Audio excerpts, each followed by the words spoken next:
Hello दोस्तों, आप सभी लोगों का हमारे यूट्यूब चैनल प्रवीण एनालाइजर में स्वागत है। उम्मीद है आप सभी लोग अच्छे होंगे और आपकी तैयारी अच्छी चल रही होगी। तो चलिए आज हम देने वाले हैं यूपीएसआई का टेस्ट, जो कि टेक्स्ट बुक पर देंगे। और इस टेस्ट का नाम है यूपीजी के एंशिएंट हिस्ट्री। यह चैप्टर टेस्ट है, चैप्टर फर्स्ट है यूपीजी के एंशिएंट हिस्ट्री। तो चलिए हम इस टेस्ट को स्टार्ट करते हैं। हम यहाँ पे अपना लैंग्वेज सेलेक्ट करेंगे, जो कि इंग्लिश में दिया था, हम इसको हिंदी में करते हैं। हिंदी में हम इस टेस्ट को अटेम्प्ट करेंगे। यहाँ पे चेक बॉक्स बना हुआ है, इस पे हम टिक करके आगे बढ़ेंगे I am ready to begin करके, जिससे कि हमारा टेस्ट स्टार्ट हो जाएगा। तो चलिए हम करते हैं I am ready to begin. हमारा टेस्ट स्टार्ट हुआ। पूरे 5 मिनट मिले हैं हमें हमारे पूरे 10 क्वेश्चन के लिए। तो चलिए हम जल्दी जल्दी अटेम्प्ट करके आगे बढ़ेंगे। पहला प्रश्न है हमारा, भारत सेवक समाज द्वारा हिंडन नदी के तट पर किस स्थल की खोज की गई थी? इसमें ऑप्शन दिया है आलमगीरपुर, बेलन घाटी, बाघरी खुर्द, मुरहाना पर्वत। इसमें से कौन सा होगा? तो हमारा हो जाएगा इसमें से ऑप्शन नंबर 1, जो कि आलमगीरपुर हिंडन नदी के तट पर स्थित थी। देखते हैं प्रश्न नंबर दूसरा हमारा। इसमें दिया है प्रयाग प्रशस्ति में समुद्रगुप्त के कितने प्रत्यंत राज्यों समवर्ती राज्यों का उल्लेख है? तो इसमें दिया है 3, 5, 7 और 10। तो कितने समवर्ती राज्य थे? तो हो जाएगा इसका ऑप्शन नंबर 2, जो कि 5 दिया हुआ है। ऑप्शन में दिया हुआ है 5, जो कि समवर्ती राज्य के निकट है, उसमें उल्लेख किया गया है। अगला देखते हैं प्रश्न नंबर 3। इसमें दिया है राजवंशों के संस्थापकों के संदर्भ में निम्नलिखित युग्मों पर विचार कीजिए और सुमेलित युग्म का चयन कीजिए। जो सही से मिलान हुआ है उसका चयन करना है हमें। ऑप्शन पहले में दिया है पुष्यमित्र शुंग वंश था। दूसरे में है विम कड़फिसेस कण्व वंश से था। तीसरे में है श्रीगुप्त शक वंश था। और उपरोक्त सभी, इसमें कौन सा हो जाएगा? तो हमारा हो जाएगा ऑप्शन नंबर 1, यानी पुष्यमित्र शुंग, ये शुंग वंश का था, जो कि यही सही। बाकी ऑप्शन नंबर बाकी सब 3 गलत हैं। तो हमारा हो जाएगा ऑप्शन नंबर 1, जिसमें दिया है पुष्यमित्र, ये शुंग वंश का था। अगला देखते हैं प्रश्न नंबर 4। शिलालेख के संबंध में निम्नलिखित कथनों पर विचार कीजिए और गलत विकल्प का चयन कीजिए। प्रयागराज की करचना तहसील में गढ़वा अभिलेख प्राप्त हुआ था। अगला में है मनकुवर शिलालेख बुद्धमित्र नामक बौद्ध भिक्षु द्वारा बनाया गया था। अगले में दिया है भीतरी शिलालेख स्कंदगुप्त के शासनकाल को दर्शाता है। उपरोक्त में से कोई भी नहीं। तो इसमें से कौन सा हो जाएगा? हमारा प्रश्न नंबर 4 का हो जाएगा हमारा ऑप्शन नंबर 4, इसमें से कोई नहीं। अगला दिया है प्रश्न 5 में, निम्नलिखित में से कौन सही सुमेलित नहीं है? इसमें से कौन सा सही सुमेलित नहीं है? कोइल, अलीगढ़, मथुरानगर, महोदयश्री, कन्नौज, जेजाक भुक्ति, कौशाम्बी। तो इसका हो जाएगा प्रश्न 5 का ऑप्शन नंबर डी, जेजाक भुक्ति, यह सही सुमेलित नहीं है। अगला देखते हैं प्रश्न नंबर 6। इसमें दिया गया उत्तर प्रदेश का स्पेस महाजनपद अपने महीन सूती वस्त्रों के लिए जाना जाता था। तो कौन सा महाजनपद है जो महीन सूती वस्त्रों के लिए जाना जाता था? तो प्रश्न नंबर 6 का हो जाएगा हमारा वत्स जो है महीन सूती वस्त्रों के लिए जाना जाता था। अगला है प्रश्न नंबर 7 हमारा, उत्तर प्रदेश का कौन सा शहर कुषाण काल के दौरान जैनियों के लिए एक समृद्ध केंद्र था? तो कौन सा था? कुशीनगर, मथुरा, वाराणसी, कौशाम्बी। तो इसमें से हो जाएगा हमारा ऑप्शन नंबर 2, जो कि मथुरा दिया हुआ है। ऑप्शन नंबर 2 में मथुरा दिया हुआ है, यही सही होगा। अगला है हमारा प्रश्न नंबर 8। इसमें दिया उत्तर प्रदेश के उत्तर वैदिक काल की प्रमुख नदियाँ कौन सी थी? गंगा, सरस्वती, घाघरा और रावी, गंगा और ब्रह्मपुत्र, यमुना और सरस्वती। इसमें से कौन सा हो जाएगा? हमारा हो जाएगा ऑप्शन नंबर 1 गंगा और सरस्वती था।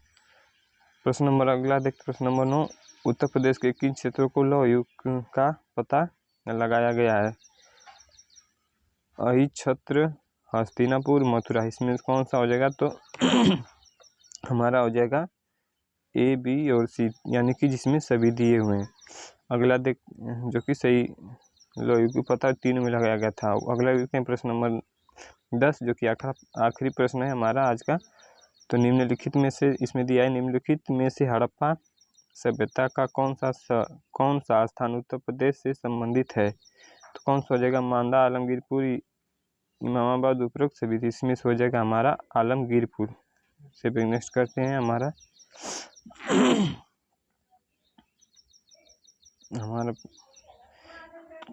टाइमिंग पूरा हो चुका था, हमने 10 प्रश्न पूरे कर लिए थे। देखते हैं हमारा क्या रैंक रहा। हमारा 11वां रैंक है 9010 में से। 9010 में से हमने 11वें रैंक हासिल की है और हमें 25 में से पूरे 22.5 नंबर मिले हैं। हमने 10 क्वेश्चन में से 9 क्वेश्चन अटेम्प्ट ही कर पाए हैं। एक्यूरेसी 100% थी हमारी और परसेंटाइल 99.98%। बाकी इसमें सब दिया गया है। इसमें प्री हिस्टोरिक पीरियड से पहला, 9वां और 10वां क्वेश्चन था प्री हिस्टोरिक पीरियड से। और बाकी यहाँ पे कंपेयर कर लेते हैं। हमने जो पूरे 22.5 नंबर पाए, जो कि टॉपर्स ने 25 पाए। हमारी एक्यूरेसी 100% थी, टॉपर की भी 100% थी। हमने 9 ही सही कर पाए, टॉपर्स ने 10 क्वेश्चन सही किए हैं। हमने भी 0 क्वेश्चन गलत किए, टॉपर्स ने भी 0 क्वेश्चन गलत किए हैं। और हमने 4 मिनट 54 सेकेंड में टेस्ट को कंप्लीट किया था और बाकी टॉपर्स ने लगभग 1 ही मिनट में कंप्लीट किया है। अगर हम चाहते तो हम भी इसे 1 ही मिनट में कंप्लीट कर सकते थे, लेकिन हमें अच्छे से आपको दिखाना है कि हर एक प्रश्न को पढ़ के बताना है, ऑप्शन को भी पढ़ना है, तो इसलिए हमें पूरी टाइमिंग लेनी पड़ती है। तो चलिए हम इसका सोल्यूशन देख लेते हैं, हमने क्या गलत किया हमसे कि जो हमारा रैंक 11वां आया।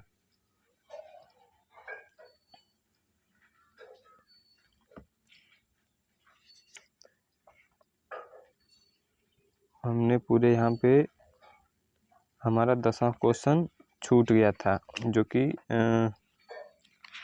हम उससे भी नेक्स्ट करने से पहले ही टाइमिंग ख़त्म हो गई थी। हम सेव नेक्स्ट किए लेकिन वो सबमिट नहीं हो पाया हमसे, तो वहाँ पे गलत हो गया, हमारा नहीं हो पाया। चलिए इसको एनालाइज करते हैं, हिंदी में करते हैं इसको। पहला प्रश्न में जो था हमारा, हमने लगाया था ऑप्शन नंबर 1, जो कि हमारा सही है। इसमें सही उत्तर आलमगीरपुर है। तो इसमें बाकी की पॉइंट्स दिए हैं, इसको आप की पॉइंट्स भी पढ़ लीजिए, जो कि हमारे लिए बहुत ही लाभदायक है। ये अगले टेस्ट में भी इसी से रिलेटेड पूछ सकता है, हमारे एग्ज़ाम में भी इसी सबसे रिलेटेड से पूछ सकता है। तो हमें की पॉइंट्स भी पढ़ना बहुत ही ज़रूरी होता है उतना ही ज़रूरी जितना कि हम टेस्ट को देते हैं। चलिए अगला प्रश्न देख लेते हैं। प्रश्न नंबर 2 भी हमारा करेक्ट है। इसमें हमने 5 लगाया था, यानी कि ऑप्शन नंबर 2 जिसमें दिया है 5। कौन था प्रश्न? राज्यों, समवर्ती राज्यों का उल्लेख समुद्रगुप्त के हिसाब से, तो 5 लगाया था हमने, जो कि हमारा सही है। बाकी यहाँ पे भी इसकी की पॉइंट्स है, इसको अब वीडियो को पॉज करके पढ़ लीजिएगा, ये हमारे लिए बहुत ही इम्पोर्टेंट है। अगला देखते हैं प्रश्न नंबर 3, ये भी हमारा सही था। हमने लगाया था ऑप्शन नंबर 1 पहला, पुष्यमित्र शुंगवंश था, ये भी हमारा सही है। आप मिला लीजिए कि आपका क्या सही है, अगर सही है तो अच्छी बात है, अगर नहीं सही है तो आप इसी में से मिला लीजिए कि क्या आपका गलत हुआ जिससे और क्या आपका सही होना चाहिए था। बाकी उसके उसी से रिलेटेड और यहाँ पे की पॉइंट्स भी दिए गए हैं जो कि आप इसको पढ़ के अगले टेस्ट में बढ़िया परफॉर्मेंस कर पाएंगे आप। अगला देखते हैं प्रश्न नंबर 4। इसमें गलत विकल्प का चयन करना था जो कि हमने उपयुक्त में से कोई नहीं सेलेक्ट किया था, यानी ऑप्शन नंबर 4 को टिक किया था जो कि सही है हमारा। आप भी मिला लीजिए कि आपने क्या लगाया था, अगर सही है तो अच्छी बात, नहीं है तो आप मिला लीजिए। बाकी एक ही पॉइंट है, आप इसको भी वीडियो को पॉज करके जरूर कर लीजिए। अगला है हमारा प्रश्न नंबर 5वां। इसमें हमने जो कि मिलाना था, जो कि गलत को मिलाना था, जो कि हमने बीजाक भुक्ति कौशाम्बी को गलत लगाया था, तो वो था ऑप्शन नंबर डी।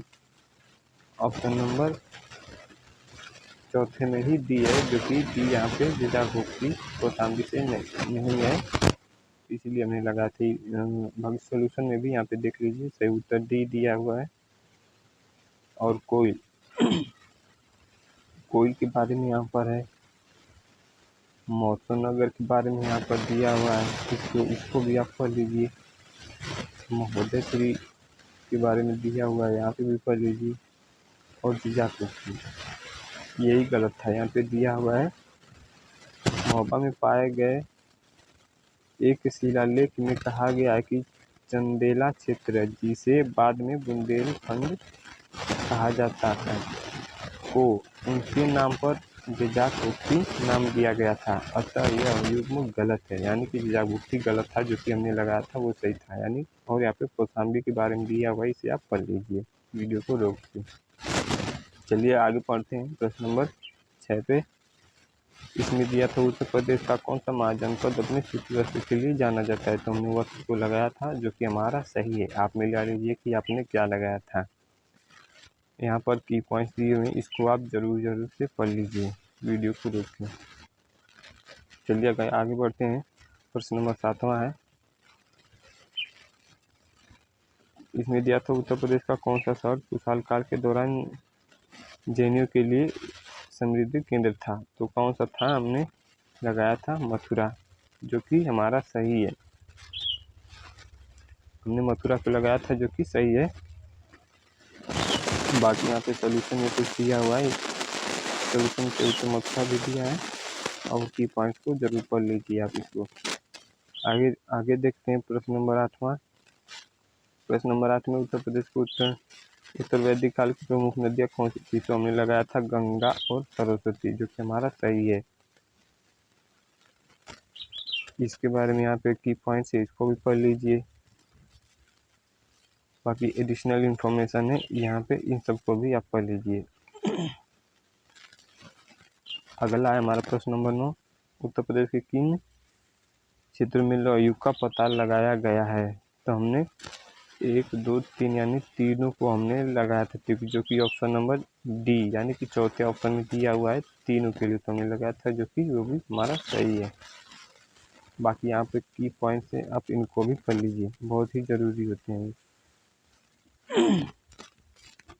देखते हैं अगर हमारा फिर अभी ये प्रश्न नंबर 10वां रहा, हमने इसको हमसे ये स्किप्ट हो गया है, तो यानी कि हमने इसको टिक किया था और सबमिट नहीं हो पाया हमसे, ये सेव नहीं हो पाया। तो इसमें क्या लिखा गया है, क्या पूछा इसमें, निम्नलिखित में से हड़प्पा सभ्यता का कौन सा स्थान उत्तर प्रदेश से संबंधित है।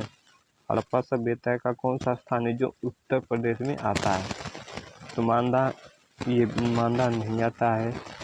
और ऑप्शन तीसरे में दिया है दायमाबाद, ये भी नहीं आता है। उपरोक्त सभी तो हो ही नहीं पाएगा, अगर पहला और तीसरा ऑप्शन जब नहीं है तो वो हो ही नहीं पाएगा। तो बचा हमारा सिर्फ एक ही आलमगीरपुर, जो कि यही सही होगा। इसको टिक करते हैं, देखते हैं हमारा सही होता है या नहीं। आलमगीरपुर को हम टिक करते हैं, हमारा ये भी सही हुआ, यू गॉट इट राइट। यानी कि हमने जो ऑप्शन नंबर 2 लगाया था उसमें इसके पहले, तो वो भी सही था पर सबमिट नहीं हो पाया था, यानी कि आलमगीरपुर सही है। यहाँ पे से उत्तर आलमगीरपुर है और की पॉइंट्स दिए हुए हैं, इसको आप पढ़ लीजिए।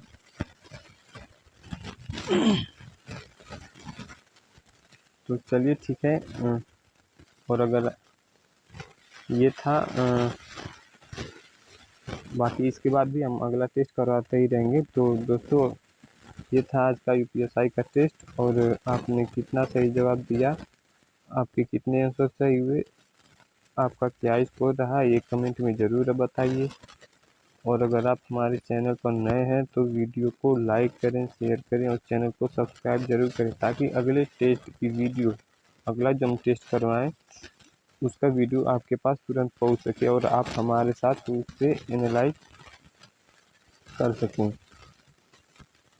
और हमारे इस चैनल पर टेक्स्ट बुक के जितने भी टेस्ट हैं, मॉक टेस्ट हैं, प्रीवियस ईयर टेस्ट हो गए और सेक्शनल टेस्ट हैं, चैप्टर टेस्ट हो गए, इन सभी के टेस्ट हम डेली बेसिस पे रोज़ करवाते हैं। और जो भी स्टूडेंट टेक्स्ट बुक का जो प्रीमियम फीचर है उसको ऑफर नहीं कर पा रहे हैं, तो उनके लिए हमारा चैनल बहुत ही हेल्पफुल है। तो चलिए, आज के लिए इतना ही, मिलते हैं नेक्स्ट क्लास में। धन्यवाद। जय हिंद, जय भारत।